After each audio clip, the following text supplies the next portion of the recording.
Welcome to Spirits with Spirits. I am Jordan Monsell, and I'm joined by Richard Carradine. And we are your guides to haunted bars of America, but focusing mostly on California because we're both from the state of California. This is our first episode, our premiere episode. Welcome. Thanks for tuning in, and we hope you do so every month. We'll be dropping new episodes on the 13th of every month. If all goes well. If all goes well, it'll be Friday the 13th, right? Yes. Yes, if all goes well. We're still new at this. We're still learning the ropes. Right. Who knows what could happen in the next month. Of podcasting, exactly right. So, Spirits with Spirits is, do you want to talk about the book? Richard wrote the book, Spirits with Spirits, A Guide to Haunted Bars of Los Angeles, which I'm holding in my hand. Which is actually just an extension of a monthly meetup that we used to do here in Los Angeles. I formed a little group called the Gula, that the mission of which was to kind of celebrate and explore LA's ghost folklore. Right.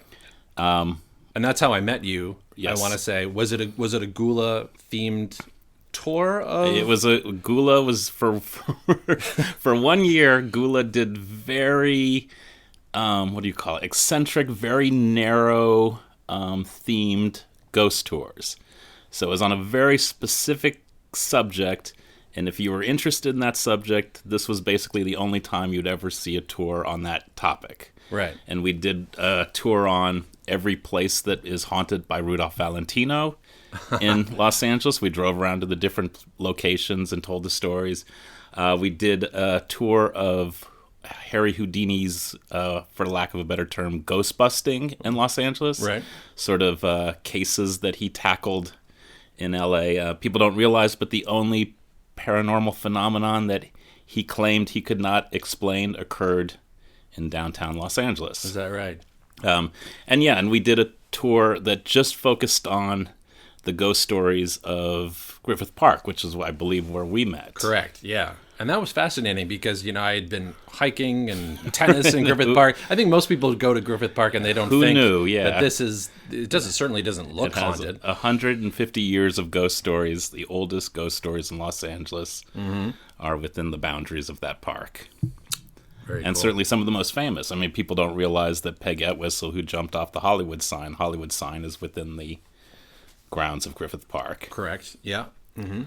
But we would do outdoor screenings. We did a subway tour where we used the LA subway to get around the city to explore haunted places. That was the Haunted Red Line tour? Yes, yeah. The Haunted Red Line tour. And the thing that people basically, though, knew us from, if they knew our group at all, was our monthly meetup at a different haunted bar somewhere in Los Angeles, which we called Spirits with Spirits. Spirits with Spirits.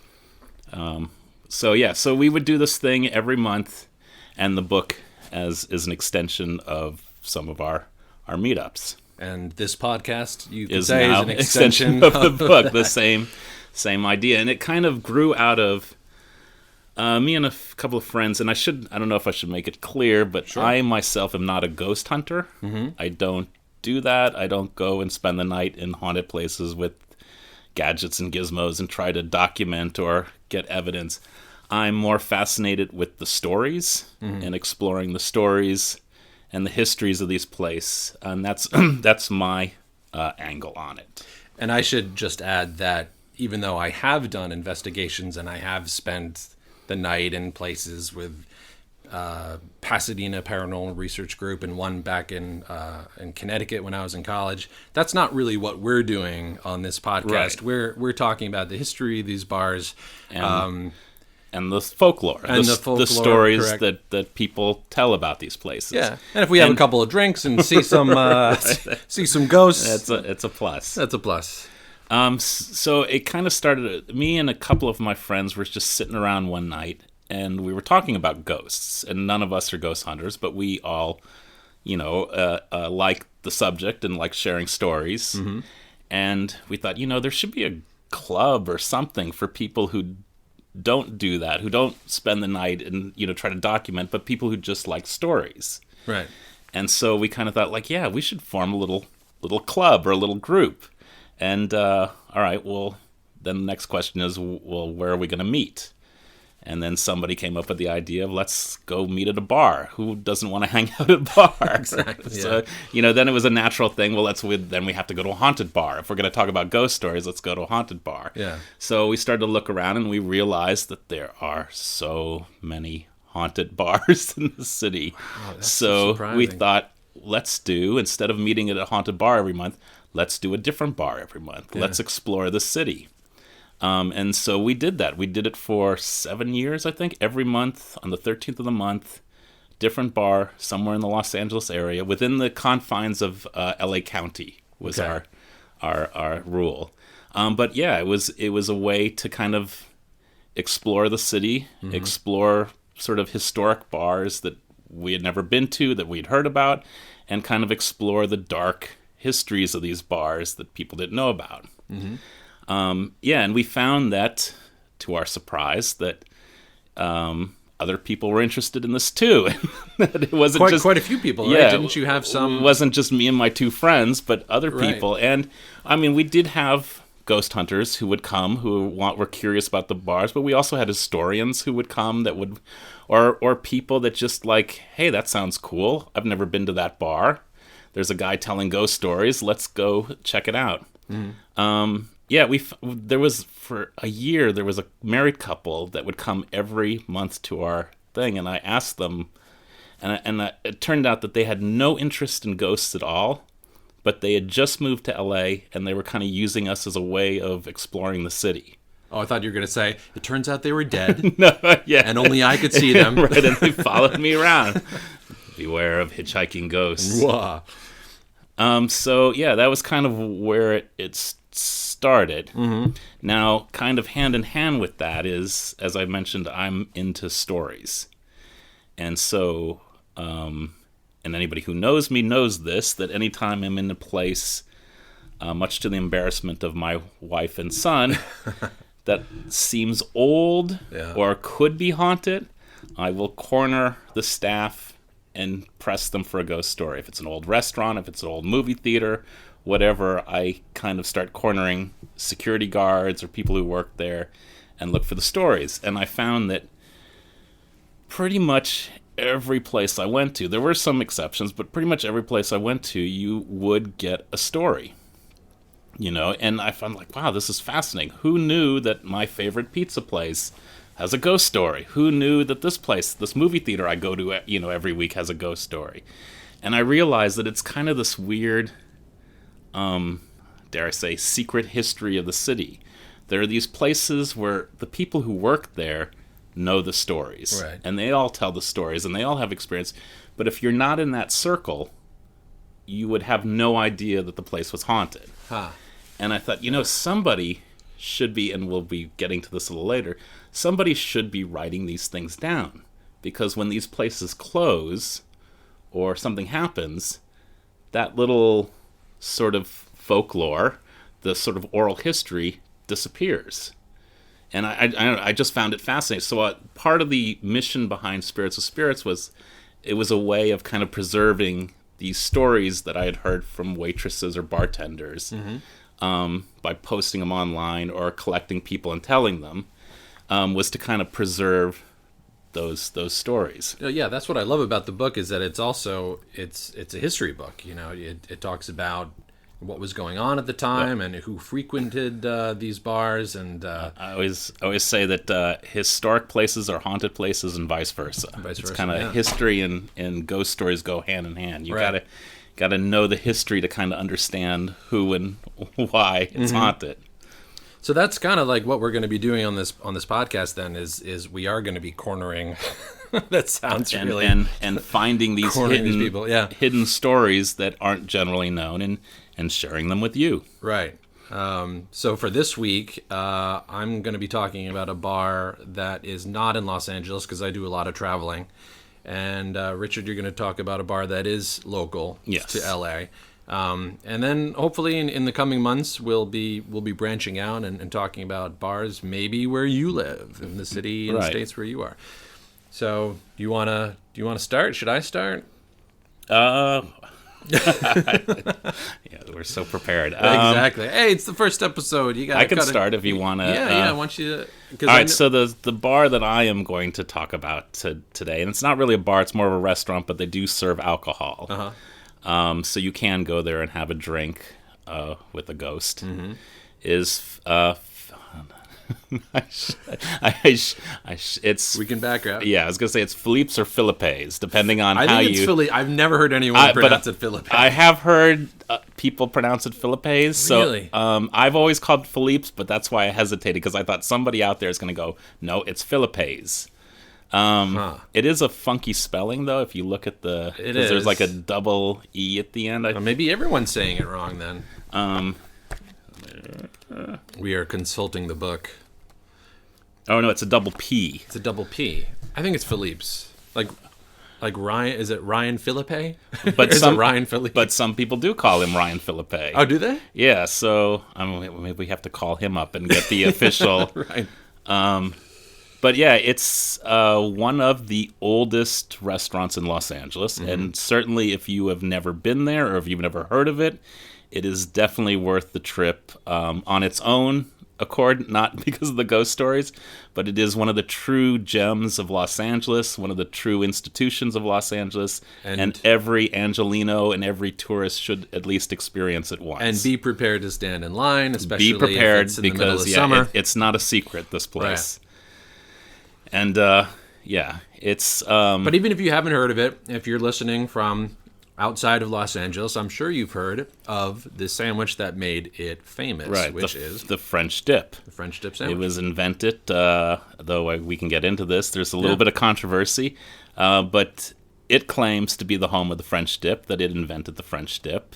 And you can get it today as exactly as you would have gotten it 100 years ago, the same way.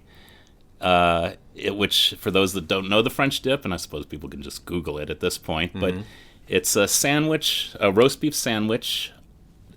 Traditionally speaking, it's a roast beef sandwich with the bread dipped in the juices, the droppings from the meat when it cooks. What is it, au jus sauce? Right. Yeah. But there's a tray underneath when the meat cooks, and it collects all the juice that drops down.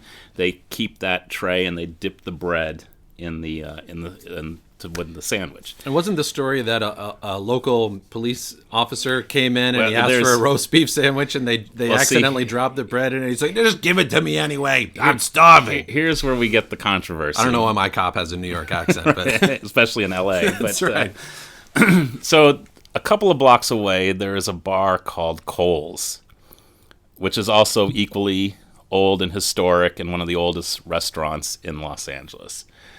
And they also claim to be the creator of the French dip. Now, these are two restaurants that are, like I said, within walking distance of each other.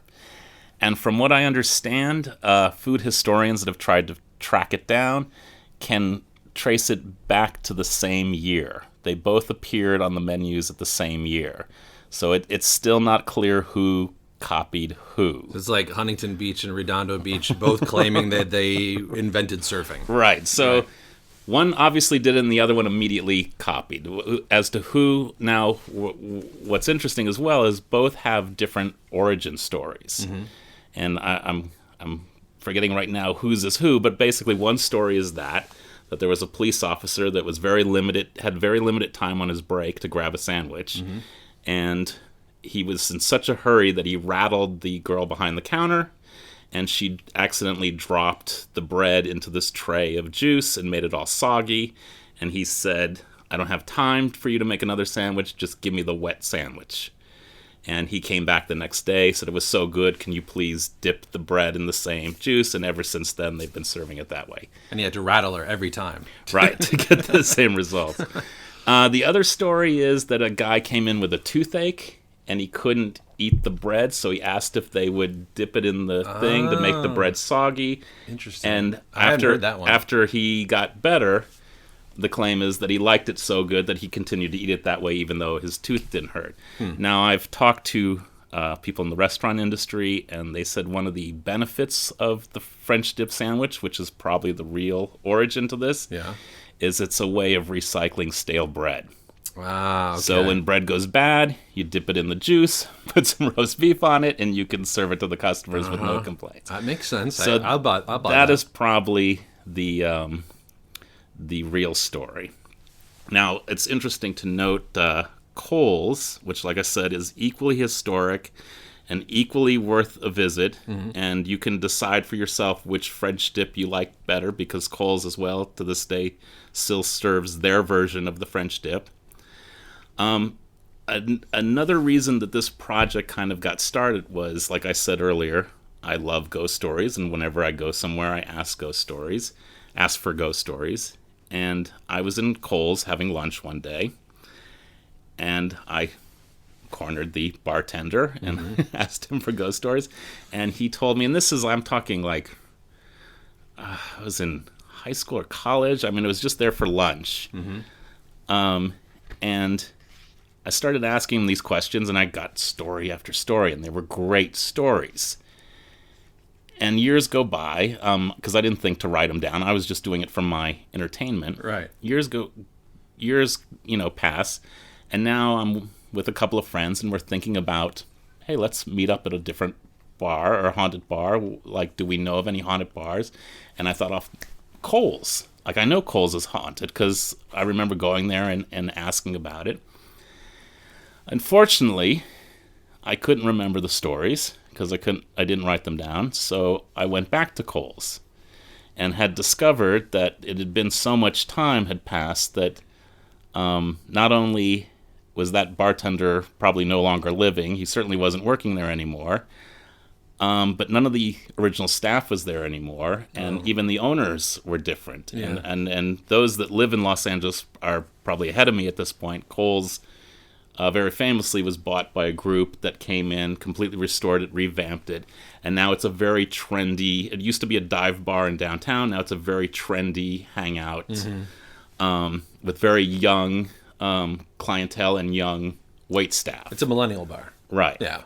And you go in there today and they do not know anything about ghosts. Right. And I doubt they work long enough there. They probably only work like a year at most and then move on to some other job or something. So nobody's there long enough to collect these stories. Yeah, you were saying something like that when we were talking earlier. Is that you really need to corner like the old bar timer back behind? Yeah, the guy's been there. For a while. the old timer or security guards. They're the best because they're late. Yeah, that makes sense. But when I was talking to them and I was trying to track down the ghost story, they assured me, the current owners, that they are because obviously they have an investment in this bar and they're trying to restore it, that they did oral interviews, videotaped interviews with all the old staff members or people that they could find who had worked at that bar to try to recreate the feeling and the look of the way the bar was. But it never occurred to them while interviewing these people to ask for ghost stories. So whatever ghost stories there were, and like I said, I remember being entertained one afternoon by story after story, they're now completely lost. And that was kind of the wow, somebody really needs to kind of write these things down. Right. Which again is how we got to Spirits of Spirits. But I'm sorry, I digressed. Yes. Let's get back to Philippe's. So or Philippe, if you want to say. Is it Philippe himself? Right. Mr. Philippe. It's like canapé. Or, all this is going to get cut out. But, you never know. I may leave it. Or is it because there were rooms above where the restaurant is now, and it used to be, a hospital? Philippe's, like many old bars, had an original location, and then they moved to the current location. Right. So the restaurant itself goes back more than 100 years, but it being at the current location is not as long. And I'm not sure when they moved in. I think it was the 50s or something. I can double check that. But anyway, at some point they moved into this current location. And the building itself had a history long before Philippe's. And if you go on their websites, they will sort of diplomatically say that when they moved into it, it was a a women's boarding house. 1908 is the business. Yeah. I'm not sure when they moved As in. a business. Oh, I see. Yeah, I don't know. They opened for business in 1908 in downtown, and then they moved to the current location. But anyway, they claim diplomatically that it was a and I'm doing air quotes here, a woman's boarding house or a woman's hotel, which is code for it was a brothel. It was a house of ill repute, as they say, if you will. Yeah. And not surprisingly, it was in LA's red light district. Way back when, that was that area of town was where all the brothels were. So it's safe to assume what this building was Right. used for at the time. Yeah. And not only is it safe to assume, and this one was apparently a fairly famous one, from what I've gathered from other historians. Oh, okay. It was the high-end one, if you will, and therefore attracted a more prominent clientele. So our city founders, politicians, wealthy businessmen, apparently this was the one of choice for them. We're talking high-class prostitutes. Yeah, and somebody even told me a story that a rookie police officer trying to kind of prove himself on the force went in and did a raid. And arrested all the ladies and the madam, and the madam was not amused, and when she got to the police station, she basically issued an ultimatum to the police chief that he had 10 seconds to release her and the girls, or she was going to go public with everything she knew. And apparently the police chief was one of her clients, as well as the mayor and everybody else. And very quickly, the rookie had to apologize and send her on her way back to the thing. It sounds like it could be the new Netflix show. Could be, yeah. Wow. So, yes, and if you go there today, there you can still get a feel for that. Mm-hmm. There is an upstairs dining area, which sometimes is closed depending on how crowded it is. Right. But if it is open, and even if it's not open, they'll generally let you walk around up there. But it's pretty nondescript. That's why I asked if it was a hospital, because I'm looking at pictures in your book right now, and there's right. Really no. You go upstairs, and you'll see that the layout of the building is very much like a hospital or a hotel. There's a hallway with doors going off to the sides, and then there are rooms where where what happened. So where the transactions would take place, right? So the claim is, according to the people who work at Philippe's, that either a woman of the night, I'll say diplomatically, or the madam, haunts the upstairs. It is a woman. They've seen a woman. The prevailing theory is that she must have been the madam because apparently she's very well dressed. And she is seen wandering the halls, and she will disappear into a room. She'll turn and go into a room, and somebody will follow her in. Excuse me, we're closing. You can't be up here, or this section's closed. Could you find an area downstairs to eat? They'll follow her into one of the rooms, and it'll be completely empty. Nobody's there. Interesting. Huh. So yes, that is the lady that haunts Philippe's. So yeah, next time you're in LA, or you're in downtown if you live here. Yeah, if you're for those of you who follow baseball, if you're going to see a Dodger game, Philippe's is the perfect place to eat before you go, because the food inside the stadium is really overpriced. Right, or maybe not, because on those days it is packed with Dodger fans. That's true. So you might wait a while, so give yourself extra time. But I've done it before, and if you go across the street, or a little down the street and across the street, is Union Station, famous Union Station, which is also haunted. Yes. You can take a shuttle there that'll take you directly to Dodger Stadium. Yes. So you don't have to pay for parking and be caught in that it is. Yeah, traffic it is mess. definitely, I think, part of the LA Dodgers tradition for a lot of LA families to eat at Philippe's before going to see the game. Yeah. Yeah, it's definitely worth it's worth going down, having your French dip sandwich the way people would have had, decades and decades ago, and having a beer, and sitting in a haunted room, and And one of the things I remember is that there was sawdust all over the floor. It's probably the only establishment in Los Angeles It where still I've seen has that. sawdust. Now, Yeah. is that because people just eat like animals there and just dropping food? I'm sure there's somebody out there that knows the history of sawdust in bars. But yeah, geez. it is a long, I wonder if that goes back to the from, prostitution from spilling, or maybe from the Code V, as they say at Disneyland. The place would look like a Jackson Pollock painting if you put it. Right. So another thing that we're going to be doing is after talking about what ghosts haunt each bar, we're going to talk about the drink, if they have a signature drink there. Some places do, some places don't. And yeah.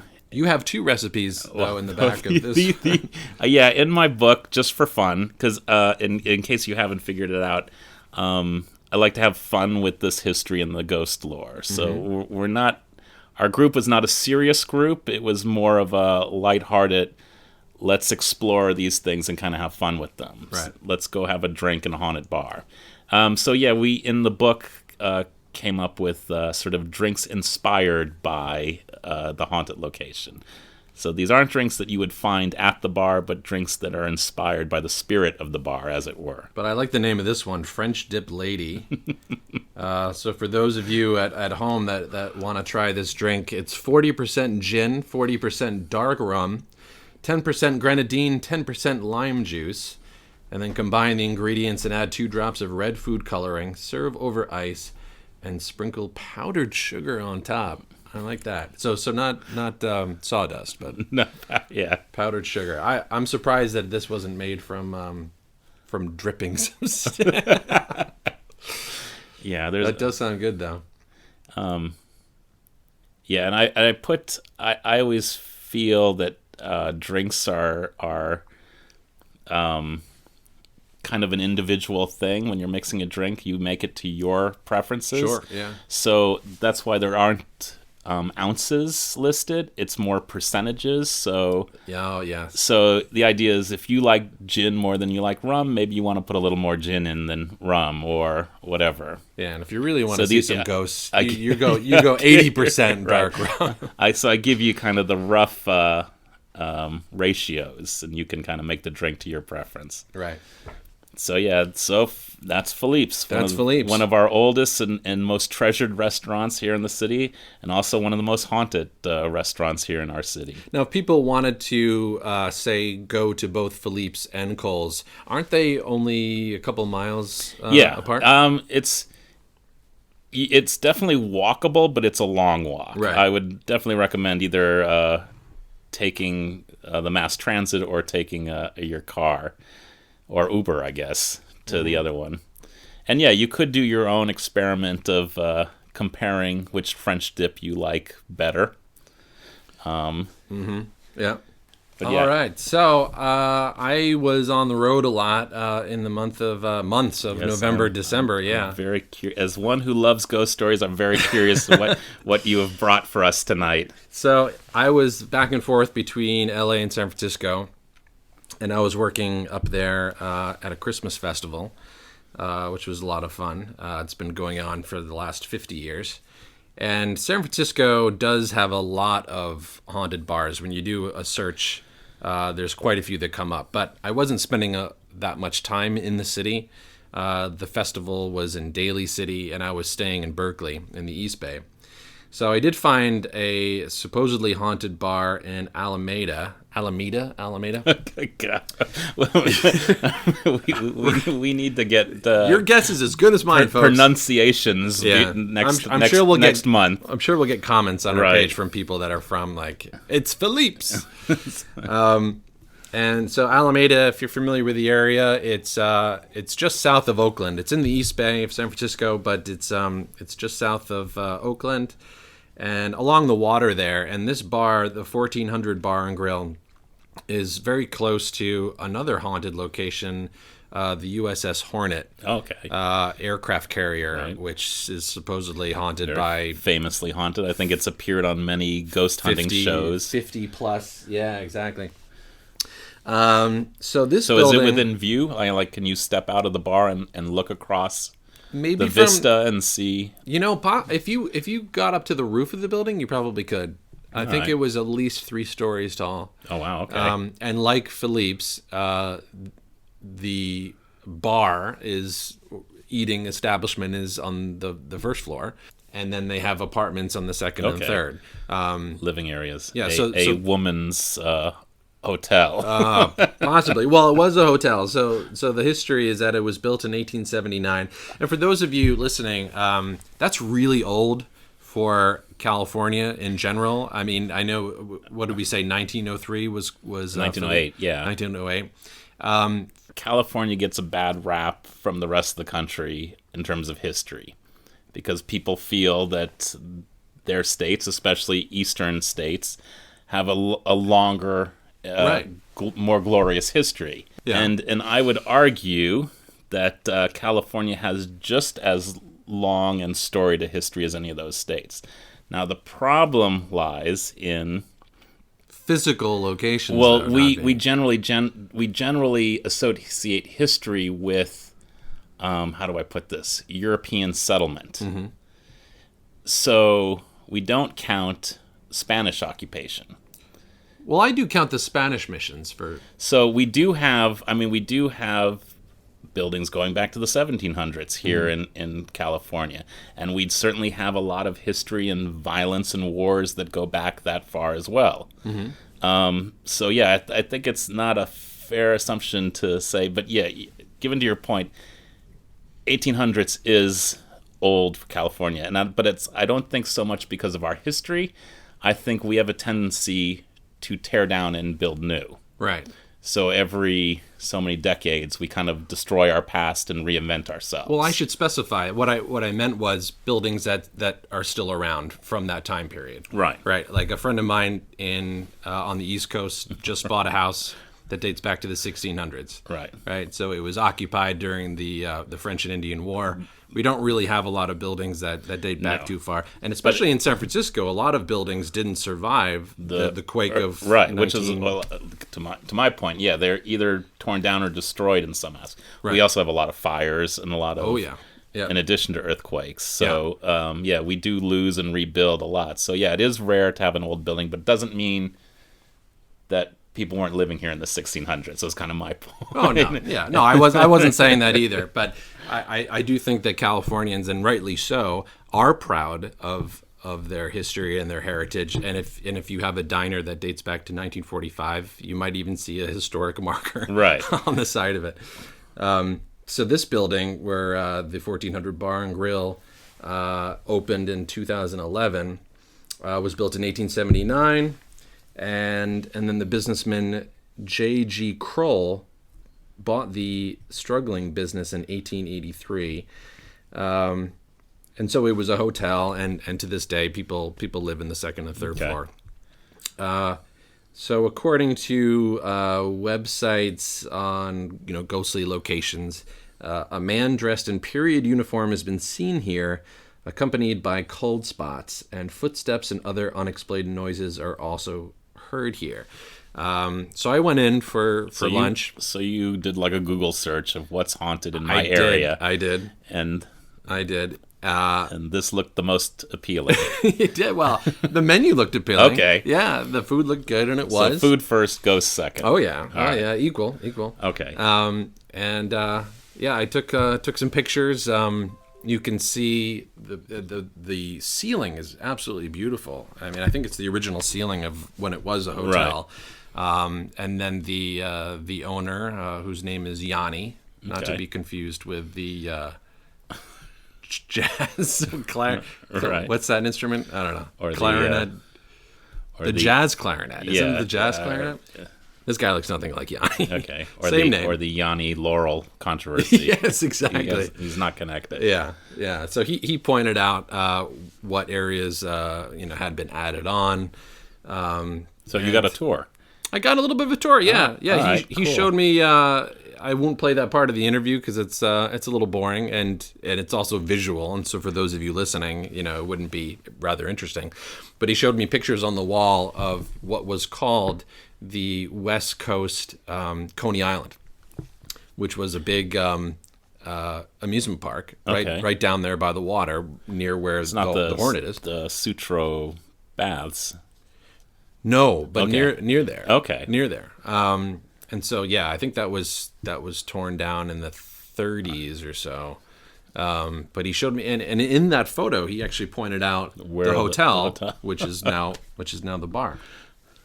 So I did a little interview with Yanni, and I asked him about this establishment. Now, And can I stop you for a moment? I'm just curious. How was this subject broached? I was approached. So you're there. You've been seated. Well, what we you're were just having lunch. Yeah. So what we were just saying before, young people really that haven't worked at a place for Right. too long, they really haven't experienced much, so to speak. I mean, maybe some of them Right. have. My waiter looked like he was maybe 25. He hadn't been working there too long. He really didn't have any stories for me. He said, "You need to talk to the owner, Yanni." Who looked to be in his 50s, and I said, Is Yanni here? "Is he here?" He's like, "Yeah, is this guy right here?" It's like, "Do you mind if I ask him a few questions?" And he was very jovial. He was very pleasant. Very good. He reminded me of kind of a coach type character. If you ever watched the season 1 of Cheers. Okay. Just the kind of guy that gives it to you straight, no bullshit.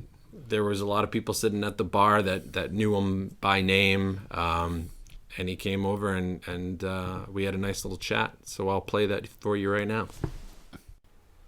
And what have you experienced here over the years? Cold spots Well, it's cool because we're here late nights when nothing else is going on and we're getting out of here at 2 in the morning. Right. And something will just drop or something will open or something will rattle.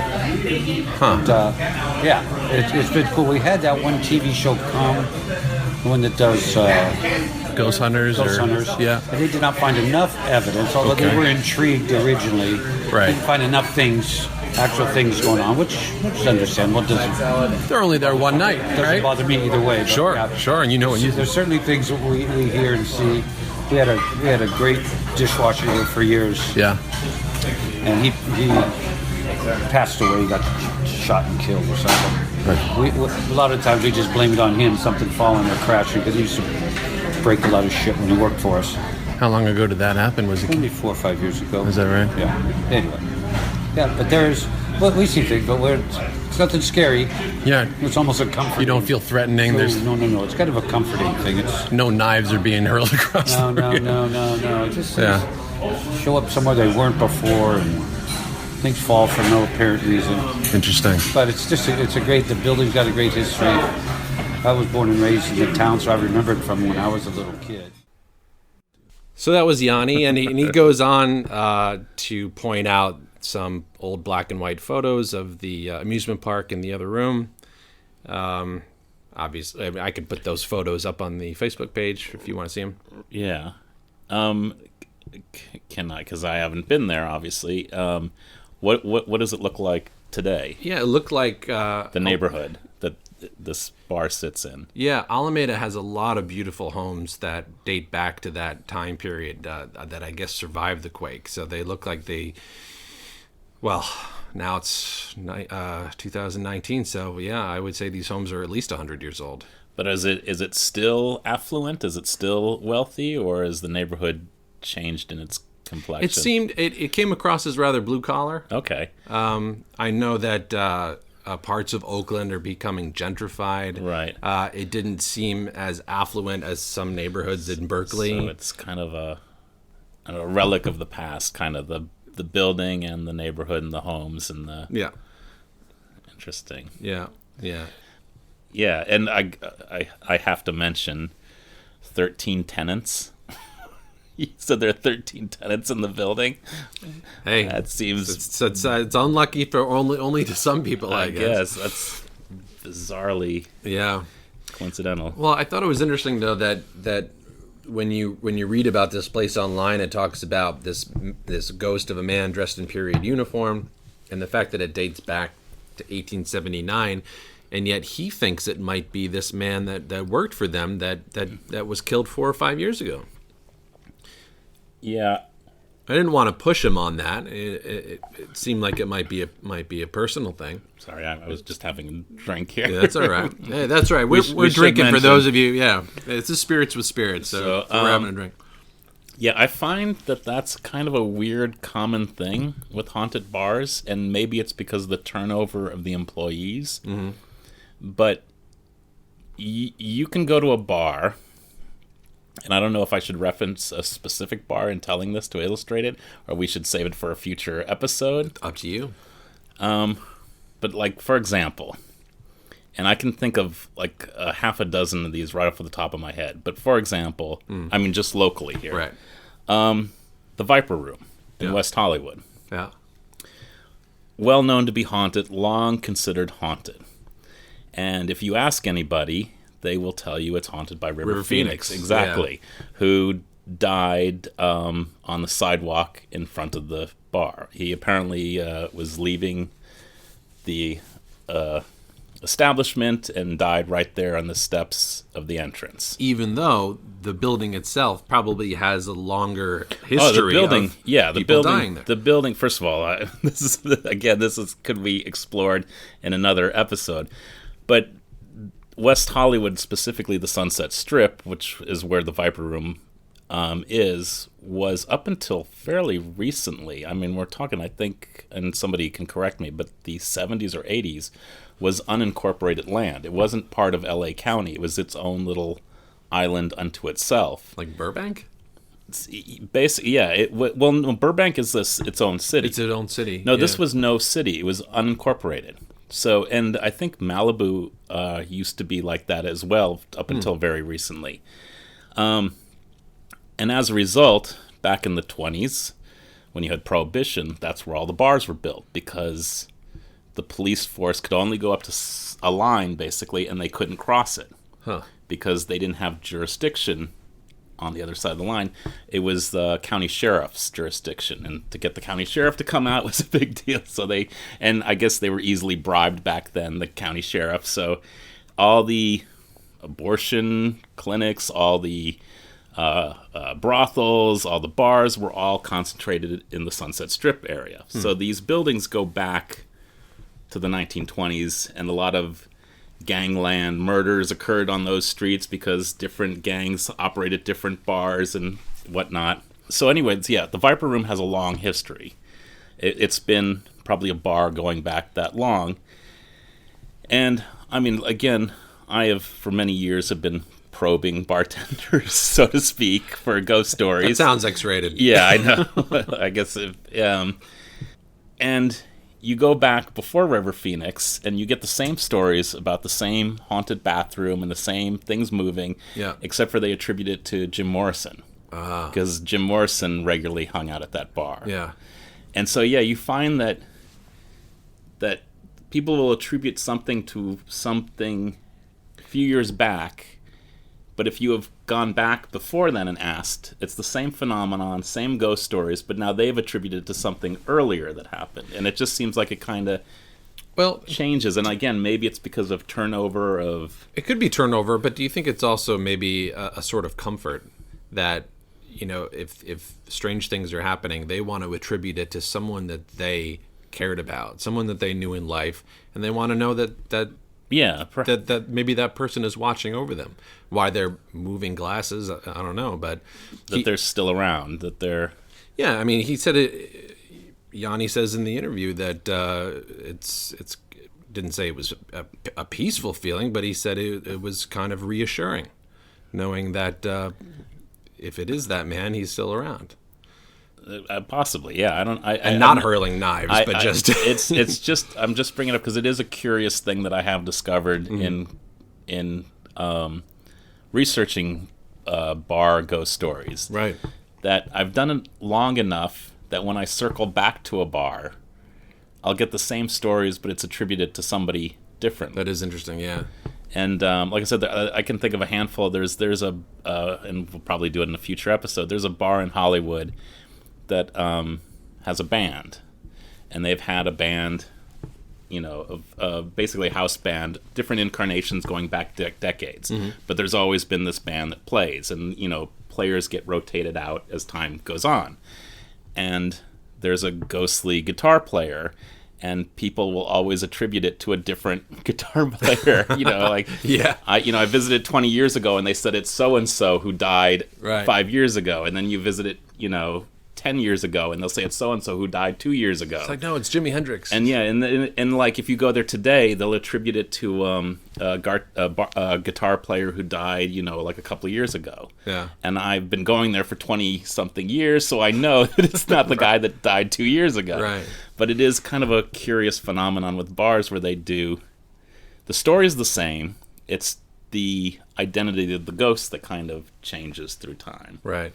So yeah, and I don't know. Yeah, maybe they were all fond of the dishwasher, and it's a way of feeling he's still around, Keep him around, yeah. he's there. Right. So yeah. Now, Yeah, if we went there, I was gonna Yeah. say if we'd gone there in 1886, they'd go, oh yes, the whatever, the dishwasher who died 1 year ago, he haunts the place. Exactly right. So Yeah.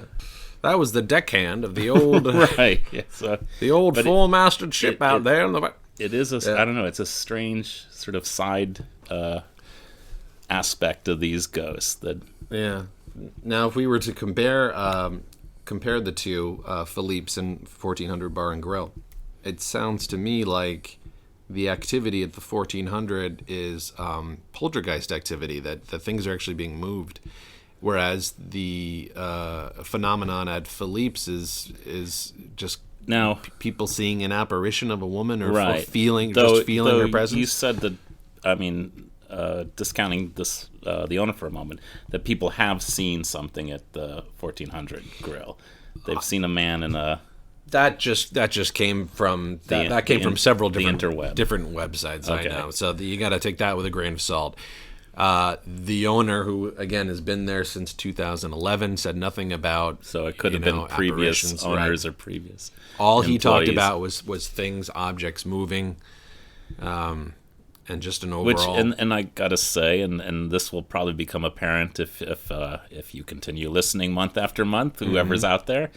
But and maybe this is true of most haunted businesses, but you will hear that over and over again. When something falls, something breaks, they blame it on the ghost. And not just that the glass was teetering on the right, edge. or Yeah. it was slippery because it was wet or Sure. whatever. But and who's to say it's not ghosts? But it is a very common thing with haunted bars. Right.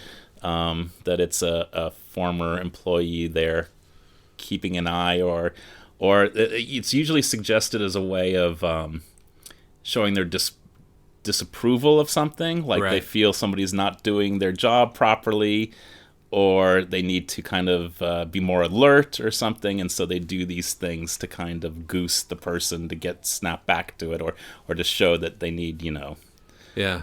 A full-bodied apparition of a man sitting next to you at the bar and then disappearing is one thing, but a glass tipping over that may have just been teetering there is something altogether.